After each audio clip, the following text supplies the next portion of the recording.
At Freedom First Society, our organizational focus is on freedom first. We champion freedom's principles and recognize that these principles are under attack.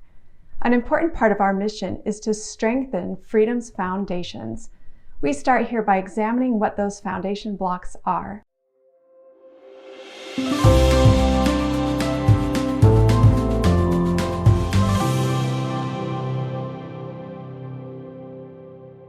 What is Americanism? It is a simple sacred concept that secures the freedom of the people of this land. The Declaration of Independence tells us that men are endowed by their Creator with certain inalienable rights, that among these are life, liberty, and the pursuit of happiness. Pursuit of happiness is the necessities and the luxuries of life and the amount of exertion we are willing to expend to obtain them. By extension, God also gave us the right to defend our lives, liberty, and property. Private control and ownership of property are directly linked to God's gifts of life and liberty. Because Marxism, unfortunately, is a popular idea today, many people believe private property is not a necessary right. But remember, property includes the necessities of life. You will bow to whoever controls those necessities or die. Without private property, you don't have liberty and you can lose your life. The right to private property cannot be separate from the rights to life and liberty. Because we recognize that our rights are given by God, then no man or government is justified in taking them away. This is Americanism. So you can see that belief in God is at the heart of our freedom. Because teaching of God has been banned from public schools, then teaching of Americanism has also been banned. This is a serious threat to this nation's liberty, because if the understanding of the source of freedom is lost, freedom will also be lost. Losing sight of God also means that people lose sight of the need to keep His commandments. Freedom requires that people govern themselves with correct principles. Imagine a nation of people that were committed to keeping the 10 Commandments. There would be no killing, stealing, lying. People would put in 6 good days of work before resting on the Sabbath and would care for their elderly parents and relatives. On top of that, these people would merit God's blessings and prosper. The ills that people look to government to solve would be taken care of by a righteous, self-governing people. The less we govern ourselves, the more the enemy of freedom encourages the people to look to government to do the governing with complete control over them. What's tragic about this is that those elected to administer the government force are of the same caliber as those they govern. So a wicked people that requires heavier government will be ruled by a people as wicked as themselves. This is exactly the situation that Americans find themselves in today. In any discussion of freedom, we cannot neglect pleading with the American people to repent. More government means less freedom. More self-government means more freedom. Since we cannot count on all men to be self-governing, we establish governments, but we must always bear in mind that government must be kept within its proper role. Working diligently behind the scenes for decades, the enemies of freedom have stripped away the safeguards that the nation's founders put in place to keep government appropriately confined. We can get it back only when a significant number of Americans understand how and why we've strayed and work to return government to its proper role. Let's take a look at that role.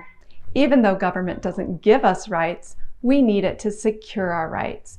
We delegate to the government the authority that God gave us to protect our rights so that we can have more time to pursue happiness.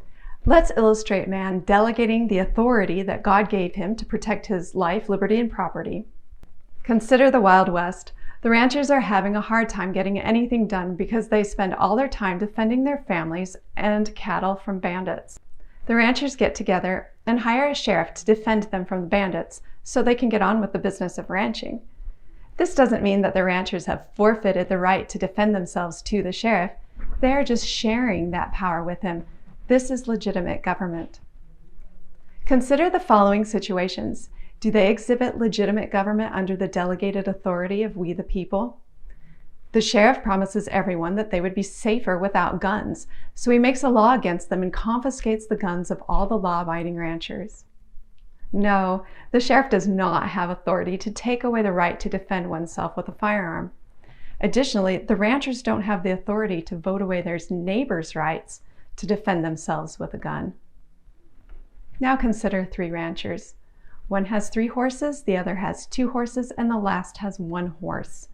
The 2-horse rancher feels bad for his 1-horse buddy, so he tells the sheriff to force the 3-horse rancher to give his 3rd horse to the 1-horse rancher so they can all have 2 horses.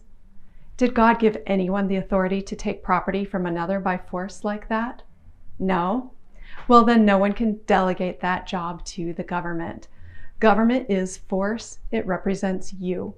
Whatever you sanction it to do, it is as though you were doing it yourself. The 3-horse rancher is at liberty to give his 3rd horse away, yes. But God gave him the right to own and control his property, and no person or government can rightly take it from him. God, not the government, holds people accountable for helping the poor.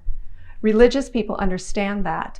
By taking God out of schools and American life, government, or those controlling the government today, creates a poverty problem that they profess can only be solved by more government.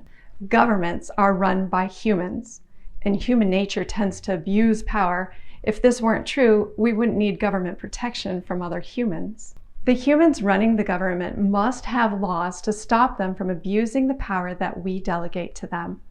And that is what the U.S. Constitution does. The Constitution says to those running the government, you can do these things and nothing else.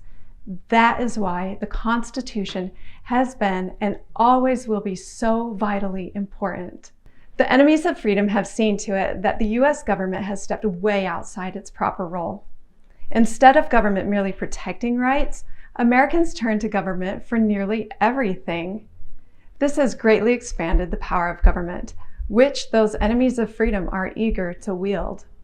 Fortunately, the Constitution remains the supreme law of the land. We must guard it and use it to rein in our out-of-control government. The Constitution also diffuses power by establishing a system of checks and balances within the government. Federal governing power is spread between 3 branches. The most powerful is the legislative branch because it is the only branch that can make laws and levy, and therefore appropriate, taxes. To keep this branch in check, representatives are reviewed by their constituents for re-election every 2 years. When the executive branch, the president, presumes to make a law through executive orders or directives, or the country assumes the judicial branch, the Supreme Court, has just made a new law through its ruling on a case, this is unconstitutional. Do you think that Americans, if they understood the Constitution, would tolerate these things? Federalism is another mechanism to stop the consolidation of government power. The federalist structure of our government is made clear in the 10th Amendment, which states that any function not explicitly outlined in the Constitution is reserved to the states or the people. The Constitution was written for a self-governing people, so the powers of the federal government were very limited. The main roles of the federal government were intended to protect the country from foreign invaders and settle disputes between states. All other functions of government were left to the states. Federalism is a great way to diffuse power and make sure we don't develop an all-powerful central government, and it needs to be reestablished. The 10th Amendment is the last in our cherished Bill of Rights, the first 10 amendments of the Constitution. Because of its name, it may sound like the Bill of Rights gives rights to people. It doesn't. Remember, God gives us our rights. The Bill of Rights protects our rights explicitly from the humans running the government. It uses language like Congress shall make no law and rights shall not be infringed, shall not be violated.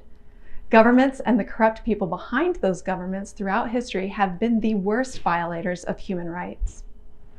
It is easy to understand the importance of government based on the idea of God-given rights if you compare it to government that presumes to give man his rights. If people are taught and believe that men were given their rights by government, then they have to accept that government could take those rights away. Those who give can also take away. In direct opposition to our Bill of Rights, the United Nations Universal Declaration of Human Rights presumes to give humans about 30 rights. In its 29th article, we read, Everyone has duties to the community in which alone the free and full development of his personality is possible. Take a note here. The UN secures its power to give you duties. Continuing. In the exercise of his rights and freedoms, everyone shall be subject only to such limitations as are determined by law solely for the purpose of securing due recognition and respect for the rights and freedoms of others and of meeting the just requirements of morality, public order, and the general welfare in a democratic society. So what they're saying is that you only have rights according to how the humans running the UN define due recognition and respect, and the requirements of morality, public order, and general welfare. Continuing, these rights and freedoms may in no case be exercised contrary to the purposes and principles of the United Nations.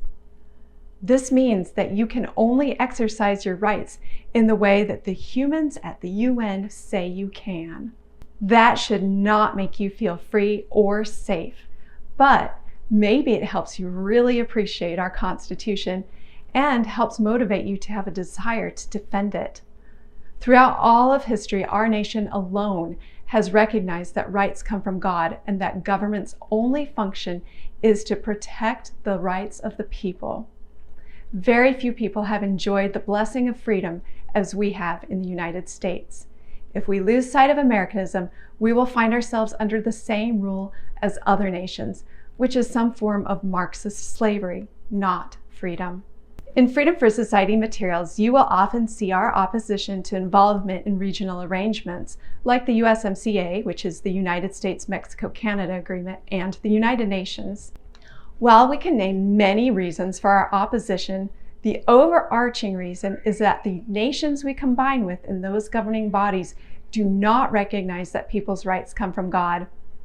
If, as a nation, we were to do so, we would always be in the minority amid all the world's governments that presume to give people their rights, and we would be subjected to their overruling decisions. At Freedom for Society, we recognize that there are and always have been enemies of freedom.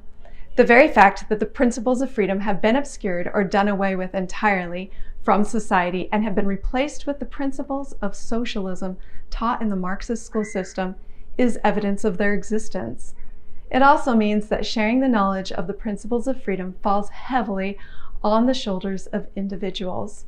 But you don't have to take on this task alone. Freedom for Society leads an organized effort of people like you to stop the widespread ignorance of the principles of freedom that threatens our freedom, as well as exposing the enemies of freedom. Americanism is something that everyone needs to understand, especially freedom-loving Americans. We can't preserve this country unless a sufficiently large segment of the public knows what they are preserving. Share this video.